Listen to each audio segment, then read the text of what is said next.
Guys, what's up? Welcome back to our YouTube channel. So for today's video nga po, pag-uusapan naman natin yung famous na ginagamit po natin pag may fever po tayo, which is yung tinatawag nga po nating lagundi. Alam naman natin na pag nagkakaroon tayo ng sakit, karamihan sa mga payo nga po ng mga magulang or mga kakilala natin uminom ka ng lagundi. Ayan, pati nga sa cough, ayan, alam nyo may mga syrup na nga rin na ginagamit nga po yung lagundi. Alam natin yan, nabibili din natin yan, and effective nga rin siya. And ito namang isi-share ko sa inyo yung tatlong hindi popular na gamit ng lagundi or benepisyo ng lagundi sa atin. So ano-ano nga ba ito? Pero bago ang lahat, mag-comment, mag-like and mag-subscribe na nga po kayo at hit nyo na po yung notification bell para naman po updated kayo sa lahat ng ating mga videos. Ayan, katulad nito. And marami kayong matututunan. Marami din tayong mga balak bilhin. So wala pa tayong pambili. So stay tuned lang dahil bibilin din natin yung mga makakatulong sa inyo ng mga gamit at i-review natin kung talaga bang dapat natin bilhin. So without further ado, simulan na natin yung tatlo sa benepisyo nga po ng lagundi na hindi naman popular. So number 1, ayan, is it supports heart health. Ayan, ayon nga dito, lagundi has been studied for its potential benefits in promoting heart health. It is believed that lagundi, due to its anti-inflammatory and antioxidant properties nga daw po, ayan, may help lower cholesterol levels. Wow! Lower cholesterol levels, reduce blood pressure, yung mga BP natin dyan, and prevent the formation of atherosclerotic plaques. Ayan, yung plaques, ang alam ko yung mga bara-bara, no?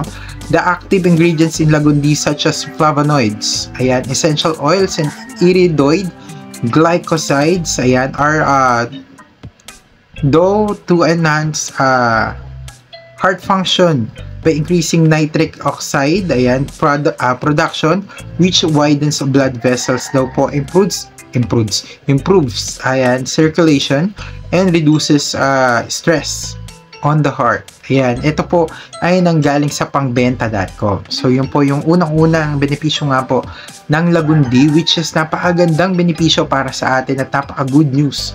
Dahil hindi lang pala yun ang benepisyo ng lagundi sa mga fever, pati pala sa ating puso ay may pakinabang din siya. So number 2, ayan, is yung helps the liver stay healthy nga daw. Ayan, ayon nga dito, lagundi has been traditionally used as an alternative treatment for for liver health. Ayan, it is known for its ability to reduce inflammation and improve liver function. Regular consumption nga daw po ng lagundi has been shown to protect the body against liver diseases. Ayan, and especially ngayon, no, marami mga pollution na pwedeng maka-affect nga po sa liver natin, which is dapat pala talaga ay nagko-consume din naman tayo ng lagundi. Sabi pa nga dito,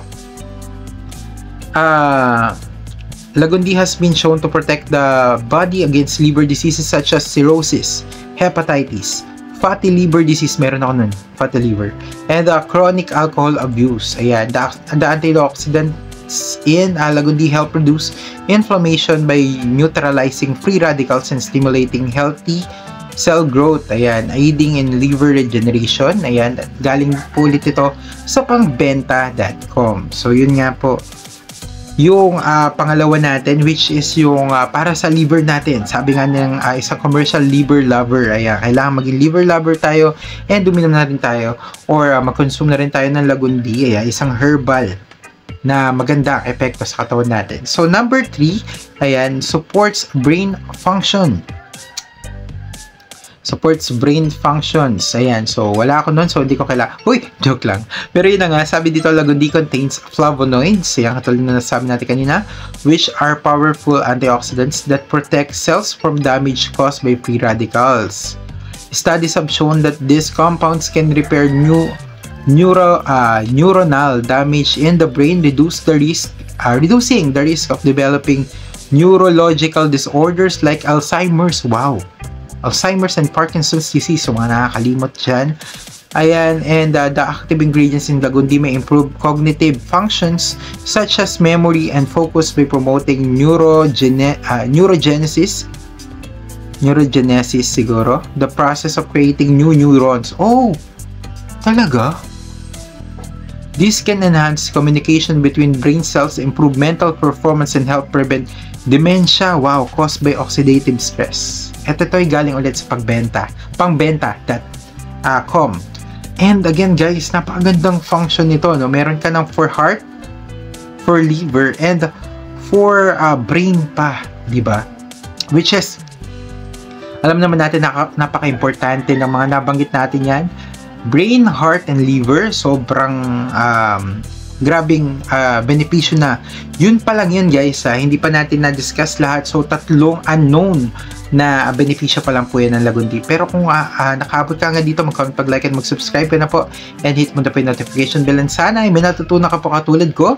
And ingat ka po palagi. God bless. And kita-kita po ulit tayo sa another video. Thank you po. Bye-bye. And see you again sa another video po natin. Bye-bye.